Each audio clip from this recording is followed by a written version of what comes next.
Assalamu alaikum wa rahmatullahi ta'ala wa barakatu. Barkanmu da sake kasancewa da ku a cikin shirin ina muka dosa wanda ke zuwa muku daga nan matasaradio.com. Sunana Super Princess. A yau shirin zai yi duba ne zuwa mace-macen aure. Yawan mutuwar aure matsala ce da ta zama ruwan dare a ƙasar Hausa. Misali, bincike na baya-baya da aka gudanar a jihar Kano da ke arewacin ƙasar nan ya nuna cewa kaso 1/3 na auren da ake yi na ƙarewa ne a saki. Shin ko me ke jawo wannan matsala? Abubuwan da suke janyo mutuwar aure ba wani abu ne. Yanzu gaskiya matan yanzu sun lalace da kwaɗayi da san abin duniya. Domin matsawar mace in ba ganin kate da yan wasu abubuwa ba lalle ne ta amince ta aure ka ba. Kuma yanzu yawanci rayuwar ta lalace, su kuma samari sai su yi wa mata ƙarya da cewa suna da kaza idan bayan an yi aure an zo kuma sai ta ga abubuwan duk ba haka yake ba. To kuma ta riga ta saba ne mata ƙarya tana gidansu. To da zarar ta zo ta ga babu komai a gurinsa, to ita ma ba ta zauna ba. Yawanci abubuwan da suke janyo mace-macen aure kenan. Kuma su ma gaskiya iyaye suna da tasu gudunmawar ta taka game da mutuwar aure, saboda iyayenmu mata su ne ummul abaisin din haifar da abin.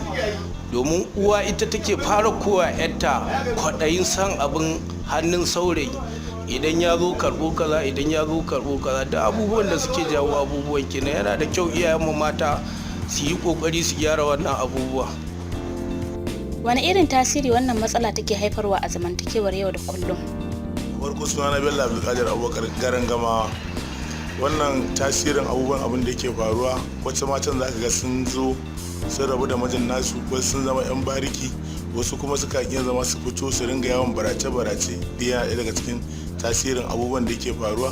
Wata kuma rashin haƙurin nata yakan janyo mata a cikin gidansu ma ba za ta iya kula da abin da mijinta yake mata ba. A gidansu kuma zo ana wulakanta ta, daga wannan abin sai ta zama kasance ba ta da wani yanci nata na kanta, wanda da ta yi haƙuri da zaman gidan mijin nata duk wannan matsalolin na rayuwa ba ta iya fuskantar su ba. Kamar ta zama ita ba mareniya ba, amma ta zama mareniya. Sannan tasiri na biyu, mace duk namijin da yake rike ta zai rike ta tamkar ita da 'ya'yanta ne. Kuma wannan duk abubuwan yana faruwa akan 'ya'yanta, za ta mai da su marayu akan wannan rashin haƙurin zaman auren da ba a yi ba. Me ya kamata a yi don rage wannan matsalar? Assalamu alaikum wa rahmatullahi ta'ala wa barakatu.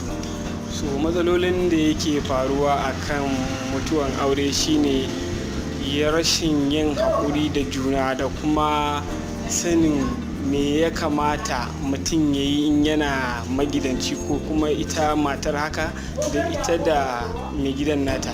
Yana da kyau a ce dai suna samun kyakkyawan mu'amala, da kamar a ce idan ya yi mata laifi ya ba ta haƙuri, shi ma in ta mai laifi kai ta ba shi haƙuri. Wannan ya kamata a ce, wannan yana da kyau. Wannan shine zai sa a rage mutuwan aure. Masani kan halayyar dan adam ya shaida mana cewa Assalamu alaikum wa rahmatullahi wa barakatu. Sunana Ibrahim Ismail daga nan jihar Kano. So alhamdulillahi, ni dai abinda zan tsokaci a kai game da mutuwan yawan mace-macen aure, ni abinda na fahimta duka tsakanin mu maza da su matan, to an manta da wasu haƙoƙi ne na shari'ar musulunci. Shine number 1 point. Yawanci yanzu matasanmu sukan je su yi aure ba tare da sun san meye dokokin da Allah ya gintaya akan shi kanshi auren ba. Su ma matan za su je su yi auren ba tare da sanin meye shari'a ta tanadar, wani irin haƙoƙi ne a kanta wanda za ta sauke a matsayinta ta mace. To wannan gaskiya yana taimakawa wurin mace-macen auren. Sannan na biyu shine kuma rashin haƙuri gabaki ɗaya. So a rayuwa yanzu duk halin da muke ciki, dole kowa zai yi haƙuri da abin da Allah ya yassare mai. Ba lallai bane ka samu 100% a komai na rayuwa. So dole za ka yi haƙuri. Ran da aka samu alhamdulillahi, ran da ba a samu ba ma alhamdulillahi sai a yi haƙuri. So wa'annan point ɗin guda biyu ina ga su ne jigo na wanda suke taimakawa wurin mace-macen aure.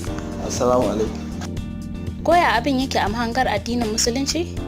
To assalamu alaikum wa rahmatullahi wa barakatuh. Sunana Ahmad Hatim Bashir Adam.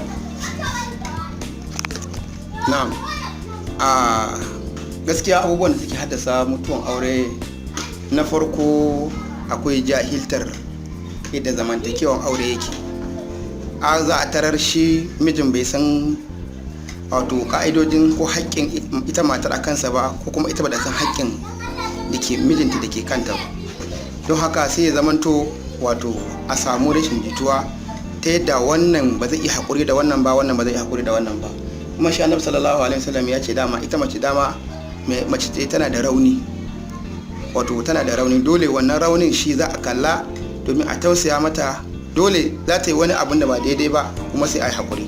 Hakanan shi ma ya kamata shi ma idan ya yi wani abun da ba daidai ba ita ma ta yi haƙuri. To in a yi haƙuri da juna shine zai kawo mai a samu ɗaurewan zaman wato lafiya tsakanin ma'aurata. Wannan yana ɗaya daga cikin abin da ke rashin sanin wa'annan yake ƙara haddasa wato yawan mutuwan aure. Wannan shi ne. Sunana Super Princess. Ku ci gaba da biyo ni a cikin shirin ina muka dosa daga nan matasarediyo.com.